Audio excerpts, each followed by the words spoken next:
Williamson Herald High School football highlights are sponsored by Moody's Tire and Auto Service with 2 locations to serve you in Williamson County. Moody's Tire, doing it right for over 70 years. Find out more at moody'stire.com. Hello, everybody, and welcome in to the latest edition, week number 12 of the Williamson Herald High School Sports Extra. I'm Joe Williams, the sports editor of the Williamson Herald, along with Maurice Patton, who is the executive editor of MoPattonSports.com and also the sports editor at the Columbia Daily Herald. Welcome in, my friend. I missed you last week. Well, thank you. It's good to be here. We missed you as well. I hope whatever you were doing was productive. As large as I am, I'm finding it hard to believe anybody would miss me. Well, you were missed. Well, then I appreciate that. I tell you what we didn't miss. We did not miss some good football games last Friday night. And probably, maybe not the best thing about it, but it was the end of the regular season. We now know all the questions are answered. And unlike the ungodly Z plan from years ago, we had a pretty good idea going in where everybody was going to go. And we've got 10 teams in Williamson County out of the 11 that play football who will go on to postseason play. That's pretty impressive. I don't know that anybody can match up to that number. And, as you look at it, you feel like you've got a few in there that can do some damage. We talked last year, we were all excited about the 3 state championships. You, I, Charles pulling them behind the scenes, my wife Becky with the camera, Jody Rawl, we were all in Cookeville going nuts for 3 state championships. And we kind of left there thinking, boy, it'll never happen again. Never say never. And I'm not saying it's going to happen again. But you're not saying it won't either. I'm not saying it won't. We'll start out with a team who I think has an outside chance to be in Cookeville, and that's Franklin. The Rebels will be at home, 8-2 on the season, against a 3-7 Germantown team that comes in here. Their 7 losses are by an average of about 26 points a game. Don't know a whole lot about Germantown. Do know a little bit about this Franklin team, and even in their 2 losses, both close ball games, less than a touchdown each, one of them in overtime, and you just kind of like the way they played all year. Been a physical ball club, very physical, very run-oriented, and they've found a way to make 2 quarterbacks work. I mean, the old saying around football is, if you've got 2 quarterbacks, you got no quarterbacks. Yeah. Franklin's got 2 quarterbacks. And it works. It absolutely works. And so, you feel like they've got a chance to make some noise if they can avoid tripping up over a Wilson Central, or not necessarily Wilson Central specifically, but avoid that trip up like they had last year. I like this team. I like the way they're playing right now. Carter Hendry, when they run the ball, good legs. Wes Patterson, when they throw the ball. And, the scary part is we kind of separate those 2 that way.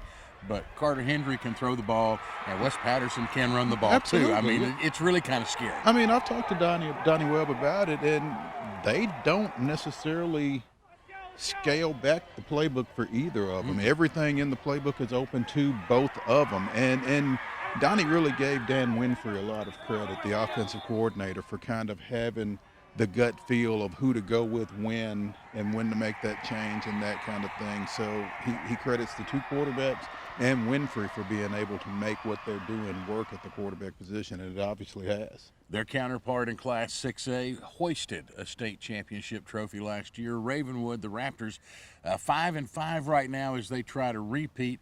They go on the road to Germantown, Houston. Now, Germantown, the Red Devils, used to strike fear in your hearts when you heard they were coming. Houston High School opened, drew some of the kids from Germantown, and now that's a 2-school town, and it's, they're still trying to get their way in. But this Houston team came up last year, and Franklin knocked them out in the first round. But they are the number 4 team out of that region in Memphis.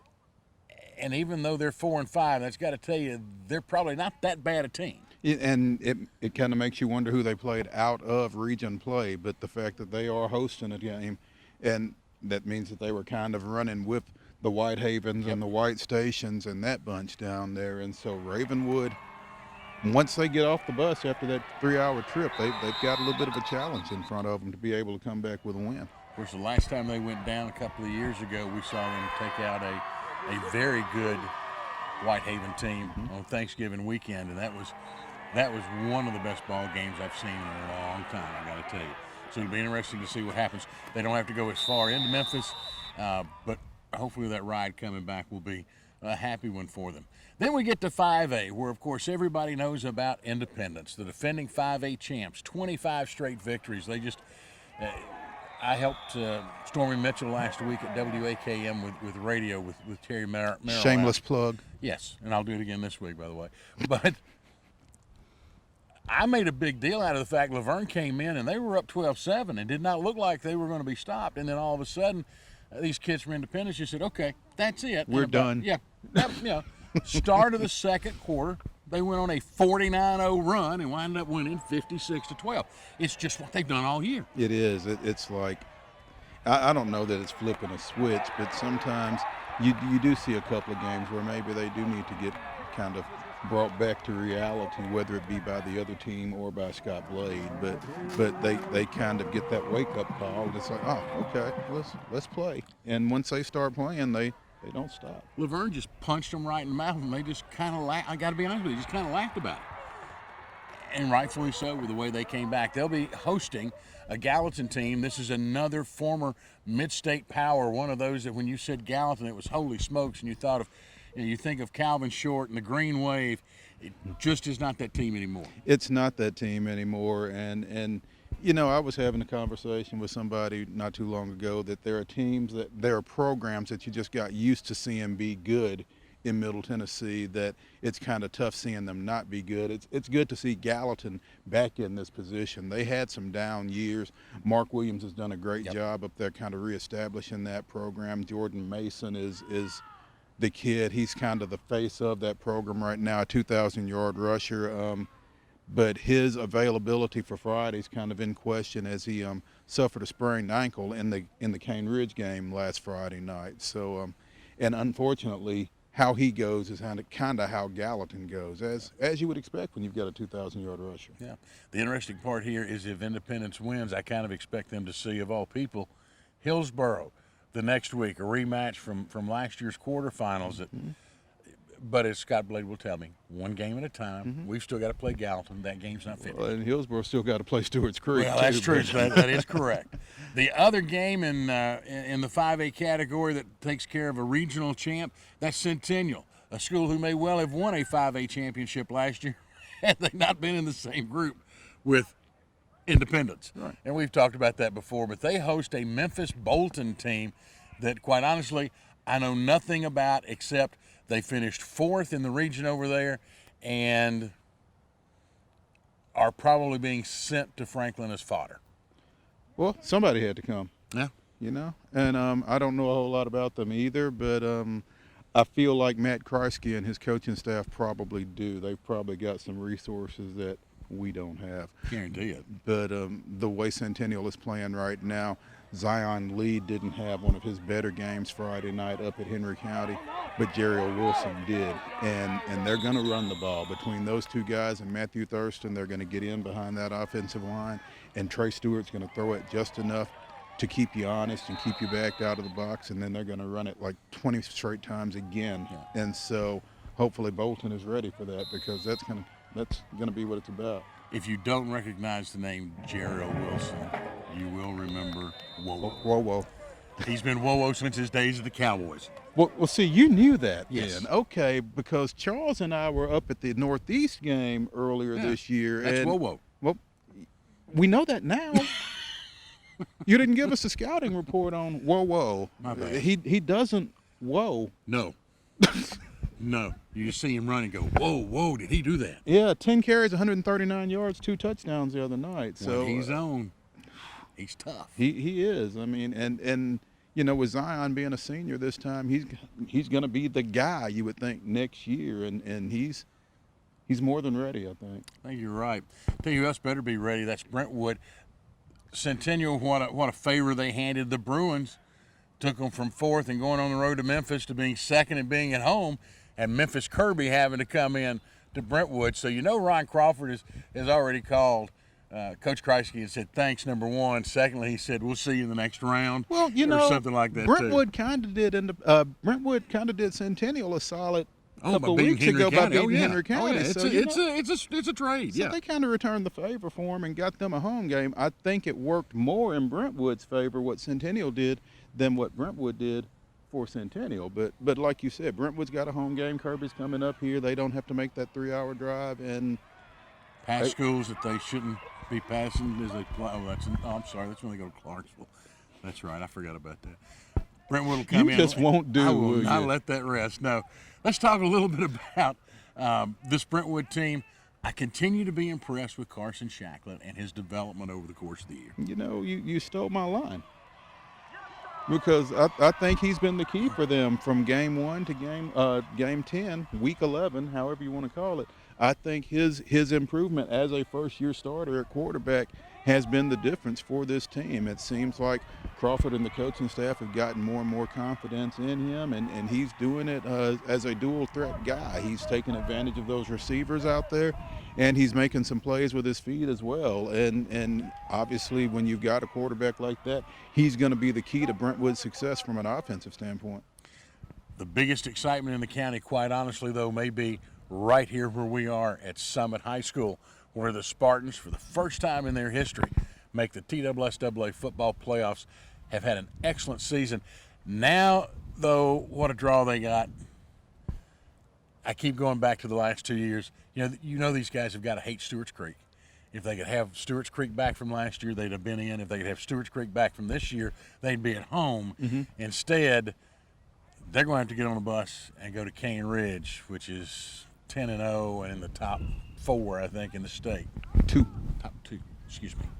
Yeah. So, I mean, and coaches will tell you, you never know which game it's going to be that things are going to hinge on for you. And as you said, they went over to Stewart's Creek, and Stewart's Creek kind of unveiled a player on them. Ryan Haraway, the quarterback, who had hurt a knee earlier in the year, he came back and really made a difference in terms of what Summit expected from a defensive standpoint.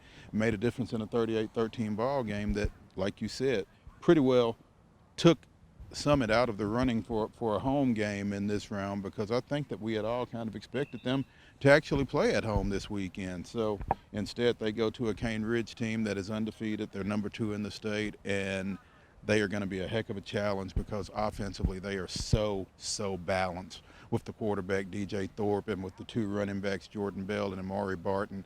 They pose a lot of problems offensively, and defensively they just run to the football. The only thing that would scare me if I were in Cane Ridge's shoes, every year, first round, one of those 10-0 schools wind up looking up and packing up. Is this the game?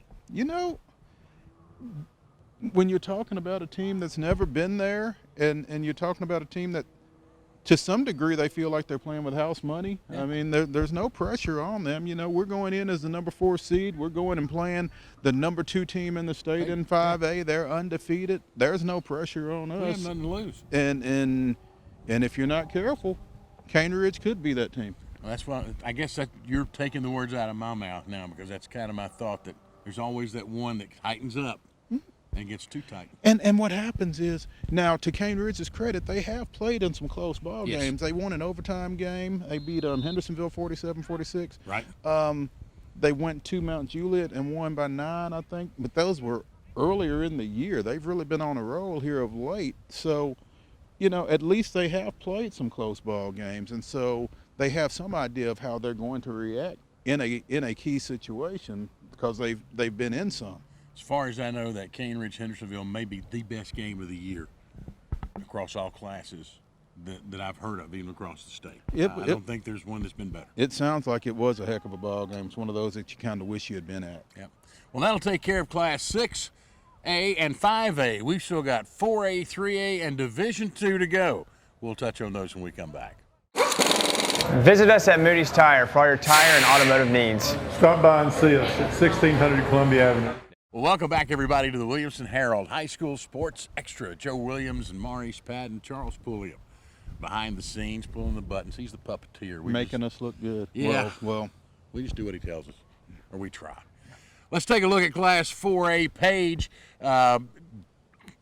second in the region. I was not surprised to see Page wind up second in the region after facing Marshall County at home last week. I was surprised at the margin of difference. I think probably everybody at Page was surprised at the margin of difference. And Maurice, as they host Chattanooga Central, I think that's something that the coaches are going to, quite frankly, beat in their heads this week and remind them it's do or die. Oh, absolutely, because last year they lost this game to Marshall County 42-24, and then they turned around and lost in the opening round of the playoffs. So you got to forget about it. You got to put that one behind you. And, you know, it's a lot easier to say put 51-0 behind you than it is to do, but that's what they've got to do. They got to get focused on Chattanooga Central, because at this point, like you said earlier, it is do or die, and you got to get it done this week. And really, I think that ball game speaks more to Marshall County than it does to Page. I just think Marshall County is that good. Yeah. So, but I guess we'll see in a few days.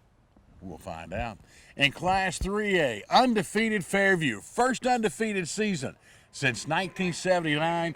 Yellow Jackets are on a roll, and when we start talking about potential state champions, we kind of threw Franklin into that mix, and Ravenwood at an outside.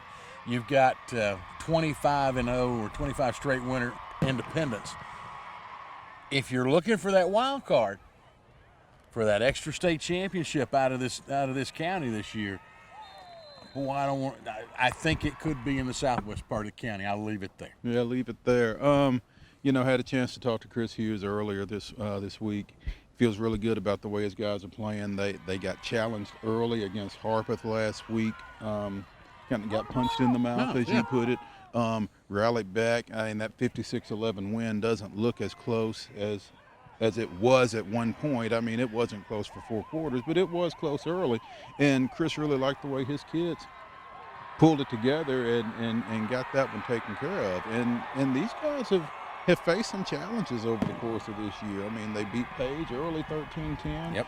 They beat Waverly, 27-26, I think it was. I mean, and they've been in close games. They have been in close games. And so again, when you get into the postseason, you kind of know how you're going to react to that kind of thing. Now, what East Nashville brings to the party is they've got a couple of linebackers, one of whom, Jacob Phillips, is an Oklahoma commitment. Yep. And when you hear the phrase, he makes plays sideline to sideline, he does. He does, literally.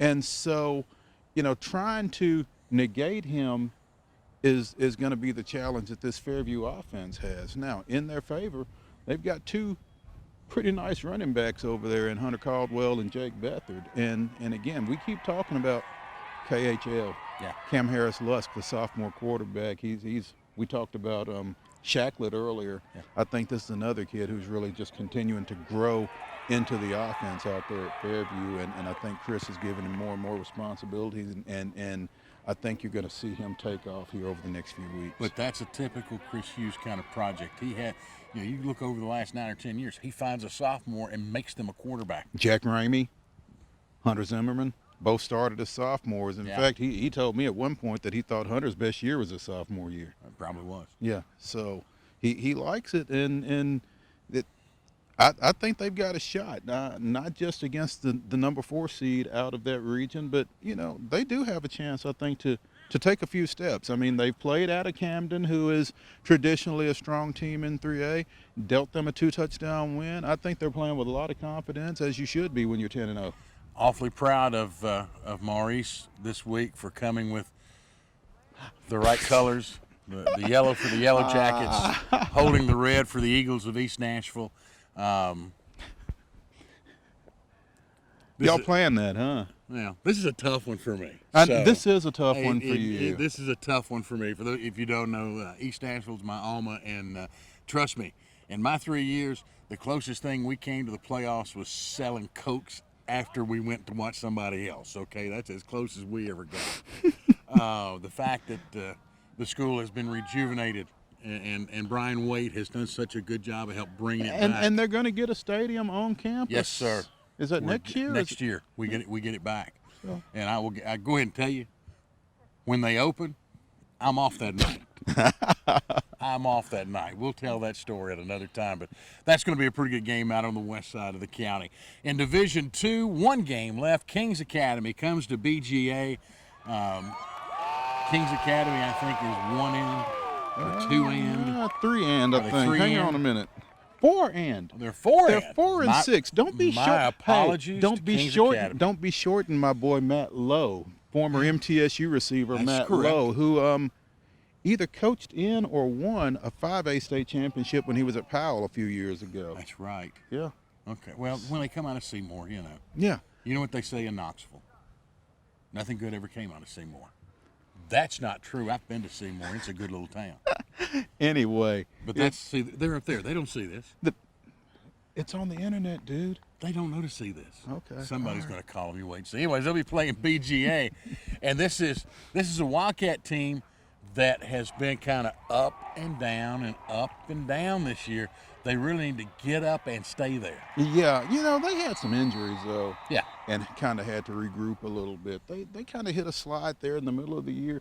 I think they've kind of bounced out of it and playing some pretty good ball right now. Obviously, playing Franklin Road Academy to finish up the season probably didn't hurt them in terms of trying to get some upward mobility as the season closes out. FRA kind of falling on some hard times this year, but still, they had to take advantage of it. The hard part about being in Division II, Single A, is one injury will hurt you, 2 injuries can put you out of contention for anything, and that's what happened to BGA last year. Because those 2 injuries usually hit you in 4 or 5 positions. Right. So that's kind of what they had to deal with. They had to juggle some things around on the offensive line, had to juggle some things around on offense, and kind of took them a minute to get things figured out. Perhaps they have. Last game of the week, we'll talk about Brentwood Academy, the defending Division II AA champion. I'll go ahead. You can just go ahead and make book on this. They will win Friday night against Bye. That's a done deal. They're going to win their first round game. Put everything. Bet the house. On Brentwood Academy on Friday night. I like their chances against Bye as well. But you earn that, and the way you earn that is having they finished second in the middle and East Tennessee region. I'm not sure if they finished second or if they finished tied for first, because you got that 3-way tie with them beating Ensworth beating MBA, and MBA beating them.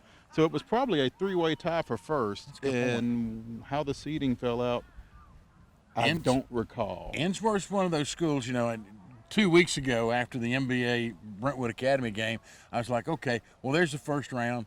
Second round will be when it counts in Cookeville, just like it was last year. Ensworth has come on and may be that third wheel in this bunch. Yeah, absolutely. They played without Nicky Clifton earlier this year. He had a wrist injury, the junior running back. He's been back, and he's made a difference for him. Didn't play 2 weeks ago against Ryan. Played last week in that NBA game, rushed for 194 yards. I mean, he is a difference maker for them behind that line. That junior quarterback, Jalen King, is coming on. We talked a lot about young quarterbacks. Yeah. And good prop. Rodney Owens, a Louisville commit at defensive back, really factors into their passing game as well. So don't sleep on Ensworth. Yeah. Could be an interesting 5 weeks. This is week number 1. A lot of things can happen between now and the first weekend in December. One of those things is whether or not we're still doing this. Well, another thing is that it's going to be cooler then than it is now. You think? I do think it will be. I mean, by then it'll be December. Surely it'll be cooler. I won't be out there in shorts. Let me put it to you like this. I won't bet as much on that as I will on Brentwood Academy Friday Taking night. care of Bye. You got it. Thank you so much for joining us. We just try to have a little fun. Hope you'll be able to join us on Friday, where we're going to be in many, many different places. Make sure you follow us on Twitter so you can find out exactly what's going on up to the minute. That's at Mo Patton _sports. See, Charles has got it right there. At WH Sports or at CS Pulliam. All those should be running somewhere. Unless he decides to run them across our face or something. It's, he might. Which would be an improvement. Well, it's Halloween week, and be kind of like some of the spiders and stuff that's gone by. They're a little icky, With all that said, we're going to get out of here. Thank you so much for joining us. Hope you'll join us next week on the Williamson Herald High School Sports Extra.